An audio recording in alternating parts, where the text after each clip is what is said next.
My name is Lola Parker. I'm 28 years old, and at the time, I was working as a software developer in a mid-sized city. Life wasn't glamorous, but it was steady. A good career, stable income, and a future I thought I was building with someone I trusted. But all of that shattered at a single family dinner. It was supposed to be a celebration. My parents had invited my boyfriend Eric to join us after I'd received a small promotion at work. Nothing huge, but it meant better hours and recognition for the projects I'd been pouring myself into.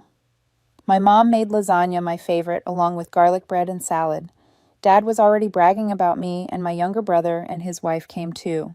It was warm, casual, the kind of evening that should have felt safe. Eric arrived late as usual, eyes glued to his phone. I told myself he was just busy with work, but a small part of me had already grown uneasy over how distracted he'd been lately. Still, I smiled, scooted my chair closer to make room, and tried to brush it off. We all sat down, passed plates, clinked glasses. My mom turned the conversation to me, beaming with pride. "Lola's always been dependable," she said warmly. "She works hard, she supports the people she loves. Honestly, Eric, we're so glad you're in her life. You two make such a great pair. When are we going to hear wedding bells?" Her tone was teasing, lighthearted, but Eric set down his fork, looked at my mother with a smirk, and dropped the words that carved themselves into my chest forever. "Don't worry, I won't be around long anyway. Lola's not wife material." The room went silent. The clinking of cutlery stopped midair. My mother's smile faltered like someone had slapped her. Dad's jaw tightened. My brother stared at Eric like he couldn't believe what he'd just heard. My heart pounded so loudly I could barely hear. Heat rose to my face. My chest tightened, and I felt every pair of eyes on me. But Eric. He leaned back casually in his chair, lips curled in a smug half-smile as though he'd just delivered a punchline. Mom stammered, her voice cracking. "Eric, what do you mean Lola is one of the most caring, dependable people I've ever known? She would make any man lucky." Eric gave a short, dismissive laugh and shook his head. "Sure, she's sweet. Reliable. But wife material, I need someone ambitious. Someone who doesn't just settle into the same routine every day. Lola's comfortable, safe. That's not what I want anymore." Then he twisted the knife. "There's someone else, Sophie, from work. She gets me in a way Lola never did. She's driven, exciting, spontaneous. She matches my energy." The air went out of the room. My mother's eyes filled with tears. My dad's hand gripped his napkin so tightly I thought it might tear. My brother muttered, "What the hell is wrong with you?" under his breath. I sat frozen. Betrayal burned through me, humiliation heavy in my throat. I had poured 3 years of my life into Eric, supporting him when he struggled, sacrificing opportunities to stay by his side, and he was discarding me in front of my entire family, like I was nothing more than an afterthought. But I didn't scream. I didn't argue. I didn't beg. Instead, I set my fork down, gently wiped my mouth with my napkin, and said quietly but firmly, "Okay, that's it. Just okay." The silence that followed was deafening. Eric blinked as if he'd expected me to break down or lash out. Instead, I stood, gathered my plate almost by instinct, and carried it into the kitchen. My hands shook, but my face remained calm. That night, in the warm glow of my family's dining room, with the smell of garlic bread still hanging in the air, Eric didn't just break my heart, he humiliated me, stripped away the illusion I had been holding on to. And for the first time in months, maybe years, I saw him clearly. People say hindsight is 20/20. Looking back, I can trace the threads of what went wrong. But at the time, I thought Eric and I were solid. We met at a friend's barbecue. He was 27, tall, easy smile, the kind of guy who could light up a group conversation. I was drawn to his energy. He liked that I listened, really listened when he spoke. What started as casual chats over burgers and beers turned into long walks, shared playlists, late-night calls, where we'd talk until the sun hinted at the horizon. Eric was chasing big dreams. He wanted to climb the ladder fast, make a name for himself. At the time, I admired that fire. He admired my steadiness. I wasn't the type for grand gestures, but I was reliable. If he called in the middle of the night panicking about work, I'd be there. If he hit a rough patch financially, I covered his rent for 2 months without hesitation. "We'll get through this together," I told him, and I meant it. When my company offered me a promotion that required relocating, Eric looked stricken. "I can't move right now," he said. "I need to stay here for networking. For Sophie, she's connecting me to potential clients." At the time, Sophie was just a name, a colleague he respected. I didn't think twice. I turned down the offer, told myself another opportunity would come. What mattered was that Eric needed me by his side. For the first year, it felt worth it. There were moments I'll never forget, like the weekend trip I planned to a cabin upstate. Just us a bonfire under the stars, the crackle of wood and the smell of pine. I pulled out a simple silver ring, not an engagement ring, but a promise. Eric, I said, heart pounding, I see a future with you kids, a house, the whole messy, beautiful thing. His eyes watered. He kissed me and said yes, he saw it too. That night I thought we'd built something unshakable. But over time, small cracks appeared. Eric would scroll through his phone during our dates, lingering on posts from colleagues who flaunted their vacations, their designer clothes, their big moves. He'd sigh and say things like, "Why don't we travel more? Life's too short to be stuck in one place." It stung, but I brushed it off, thinking he was just stressed. Then came the comparisons. My buddy's girlfriend surprised him with concert tickets. She just gets it, the spontaneity. That's the kind of energy I crave. I tried to keep up, planned more dates, surprised him with little gifts, brought home his favorite takeout after long days. But the more I gave, the more it felt like I was chasing a moving target. He started canceling our plans last minute. "I need me time," he'd say. Only for me to find out later she'd been out with coworkers, always including Sophie. She drove a leased BMW, posted photos of champagne toasts weekends in Miami. Eric would scroll her feed with this hungry look, like he wanted that life more than the one we had. At night, lying awake beside him, I started asking myself questions I'd never considered before. Am I boring? Is stability a flaw? I had built my entire identity around being reliable, dependable, safe. And suddenly the man I loved made me feel like that wasn't enough. I told myself it was a phase, that he was just restless. But deep down, a seed of doubt had been planted. And it was only a matter of time before it grew into something poisonous. The night after that dinner, the silence in my apartment was deafening. I replayed Eric's words in my head on a loop. Lola's not wife material. The smirk on his face. The way he said Sophie's name like she was already wearing a crown in his future. Every time I closed my eyes, I saw my mother's tears, my father's clenched jaw, my brother's disbelief, and me sitting there small and humiliated at my own celebration. When I finally dropped Eric off at his place that night, he leaned against the car door, arms crossed, daring me to react. "So that's it?" he asked. "You're not even going to fight for us?" I kept my eyes on the road, voice steady, though my hands trembled against the wheel. "What's there to fight for? You've already made your choice." He scoffed, shaking his head. "God, Lola, this is exactly what I mean. No passion, no fire. Sophie would have never let me walk away this easily." That last line stung more than I wanted to admit, but I forced my tone flat. "I heard you. We're done." When he slammed the door and walked inside without a glance back, I sat in the driver's seat for a long time, gripping the steering wheel until my knuckles ached. I should have cried, but there were no tears left. Just a hollow ache and a strange, unexpected clarity. The next morning, I made a decision. I blocked his number, deleted him from social media, packed away the photos, the ring from that cabin trip, the sweatshirt he'd left at my place. No dramatic speeches, no second chances, just silence. People think heartbreak comes in waves of screaming, sobbing, begging. Mine came quietly, like standing in a burned-out house, staring at the ashes, realizing there's nothing left to save. But that quiet didn't mean it didn't hurt. Nights dragged on, haunted by flashbacks, Eric, kissing my forehead when I covered his rent, whispering promises under the stars, laughing with my family at Christmas. Each memory sliced at me, reminding me how deeply I'd intertwined my life with his. For weeks, I moved on autopilot. Work, eat, sleep, repeat.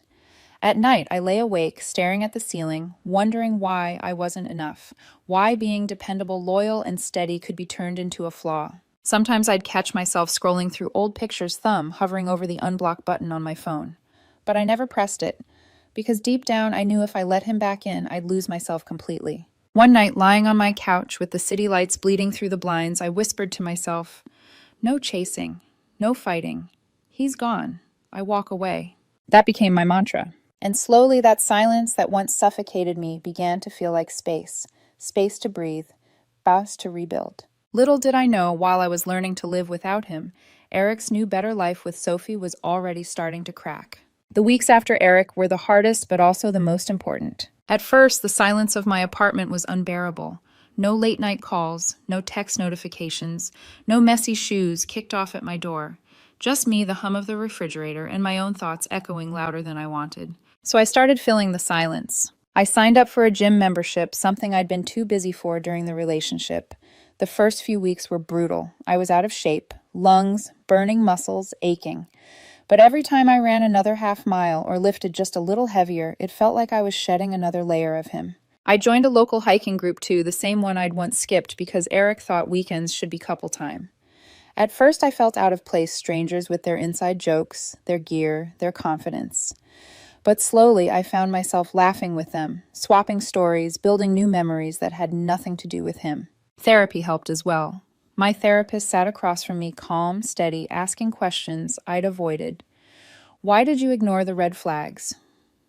What made you believe sacrifice was the same as love? For the first time, I admitted things out loud, how I'd turned down opportunities for him, how I'd swallowed my discomfort whenever he praised Sophie, how I convinced myself reliability was enough to make someone stay. Healing wasn't glamorous. Some nights, I still cried. Some mornings, I still woke up with that ache in my chest. But there was progress, slow, steady, like learning to walk again after an injury. Meanwhile, whispers about Eric trickled in through mutual friends. I didn't go looking. I had him blocked everywhere. But word has a way of traveling. At first, they looked perfect together, one friend told me over coffee. Trips, fancy dinners, the whole Instagram show. But cracks soon appeared. Sophie wasn't the dream he thought. She nitpicked his posts, told him what to wear, controlled his schedule. Friends mentioned fights, her voice sharp in restaurants, his eyes hollow at gatherings. Then came the rumors of her cheating. Other guys from her office. Late-night networking events. Eric tried to keep up the facade online, but in real life, his energy dimmed. I listened quietly whenever someone brought it up, nodding, sipping my coffee. I didn't gloat. I didn't feed the gossip. But deep inside, I couldn't ignore the quiet satisfaction that came with knowing the house of cards he'd built was starting to collapse. He called me safe. Boring, not wife material, but the chaos he'd chosen instead was already tearing him apart. And while his world was unraveling, mine slowly, painfully, stubbornly was starting to rebuild itself. 4 months after the dinner, I was sitting in my favorite cafe laptop open, halfway through debugging a piece of code when an old friend slid into the seat across from me. "You're not going to believe this," she whispered, eyes wide. "Eric's life is a mess." I froze for a moment, then forced a neutral smile. I'm not really keeping track. She leaned in anyway. "Well, it's hard not to hear about it. He and Sophie disaster. She's been cheating on him. With 2 guys from her office. Someone caught them screaming at each other in a bar last weekend. She called him pathetic, he called her trash. People recorded it." I nodded slowly, sipping my coffee. My chest tightened, not from hurt, but from something stranger. Not joy, not pity, just clarity. The man who once humiliated me in front of my family was now being humiliated in public by the very person he thought was his upgrade. The stories only grew worse. Sophie posted shady captions on social media implying Eric was controlling. Eric fired back with cryptic posts of his own. Screenshots of their arguments leaked through mutual acquaintances, her calling him a deadweight, him accusing her of using him for clout. Then came the real blow. HR at their office got involved after Sophie accused him of harassment. Whether it was true or not, I didn't know, but the fallout was brutal. Eric's image at work shattered, and within weeks he was let go. No job, no Sophie, no shiny lifestyle. Meanwhile, his reputation with friends tanked. People who once envied his new life now rolled their eyes when his name came up. "He's drama," someone said at a hiking meetup. Always was. I didn't ask for updates, but they found me anyway. And then one evening, my phone rang with a number I recognized instantly, his mother's. I almost didn't answer. Curiosity won. "Lola," she said, her voice trembling. "We need to talk about Eric." I stayed quiet, waiting. "He's not doing well. Sophie ruined him. He's broke drinking too much, and he misses you. He keeps saying he made a mistake. We know he treated you terribly, and I'm so sorry. We should have seen how good you were for him." Her words cracked something inside me. Not longing, not forgiveness, just a reminder of how much I'd given and how little it had mattered to him until it was gone. "Mrs. Collins," I said softly, "I appreciate your concern, but Eric's choices are his own." There was silence on the line, then a sigh. "I understand. I wish he'd realized sooner." When I hung up, I stared at my phone for a long time. Once I would have bent over backward for Eric, for his comfort, his future, his family. Now I felt nothing but distance. His downfall wasn't my victory. It was just justice. And as his world collapsed, mine continued to grow sturdier, steadier, more my own. By the 7th month, Eric had gone from silent to relentless. It started with a text from an unknown number, Lola. It's me. Can we talk? I miss our chats. I deleted it. The next day, another I know I hurt you. Sophie was a mistake. Please just coffee. I ignored it again. Then came the calls. Voicemails that started tearful evolved into manipulative and sometimes turned bitter. Lola, you were the only one who ever understood me. I threw that away and I hate myself for it. The next day, you can't just pretend what we had wasn't real. Stop being so cold. And another God, you're pathetic. No wonder Sophie thought I deserved better. The whiplash was exhausting, but I never once responded. Until one evening at the gym. I was halfway through a set of squats when I saw him. Standing near the entrance, thinner than before, dark circles under his eyes, clutching a water bottle like a lifeline. Lola, he called softly, approaching. I set the bar back on the rack, wiped sweat from my face, and forced my voice even. What do you want? He looked at me, eyes pleading. 5 minutes, please, just 5. Against my better judgment, I let him speak. I was scared, he said, words tumbling out. You were so safe, so steady, it felt like a trap. Sophie, she was chaos. I thought that was excitement, but she destroyed me. You were home. I see that now. Let's start over. I stared at him, remembering every sacrifice, every moment he made me feel like I wasn't enough. And then I remembered my mother's tears at that dinner. You said I wasn't wife material, I said quietly, in front of my family. His face flushed. That was stupid. I was trying to push you away because I was scared. Look at me now, alone, broke. Everyone's turned against me. You win, Lola. Just come back. That word win was like poison, as if this were some game and my worth was proven only by his downfall. I shook my head, grabbed my gym bag, and walked away. His voice cracked behind me. You're heartless. You think you're better than me. But I didn't turn back. The messages kept coming. His best friend ambushed me at a cafe. Lola. He cries every night. Give him another chance. His mother called again, guilt dripping from her voice. Don't throw away 3 years over one mistake. He needs you. But I was done being cast as his safety net. The more desperate he became, the clearer I saw he didn't want me. He wanted the stability I gave him. The stability he once called boring. And I would never let him take it from me again. 10 months after that dinner, I almost didn't go to the wedding. It was for an old mutual friend, and I worried Eric might be there. The thought of another scene, another round of humiliation, made me hesitate. But something inside me whispered, you've earned the right to show up for yourself. So I went. The venue was a garden strung with lights, laughter bubbling in the air. I wore a navy dress, simple but elegant, and beside me was Daniel, my new boyfriend. A graphic designer, grounded funny, in a quiet way, ambitious without being flashy. He held my hand gently but firmly, as though he knew exactly what this night might bring. And of course he was there. I spotted Eric across the courtyard, slouched in a chair, suit rumpled eyes darting nervously around the room. He looked smaller than I remembered, shrunken, like someone had deflated all that arrogance he once carried. He noticed me almost immediately. His gaze locked onto Daniel's hand around mine, then back to my face, and before I could turn away, he was standing in front of me. Lola, he said, voice low, urgent. You look amazing. His eyes flicked to Daniel. Can we talk privately? Daniel gave my hand a squeeze, offering silent strength. I didn't move. This isn't the time, I said firmly. Eric ignored that, leaning closer. I realize now you were the one. Sophie destroyed me, but it woke me up. I want us back. Please.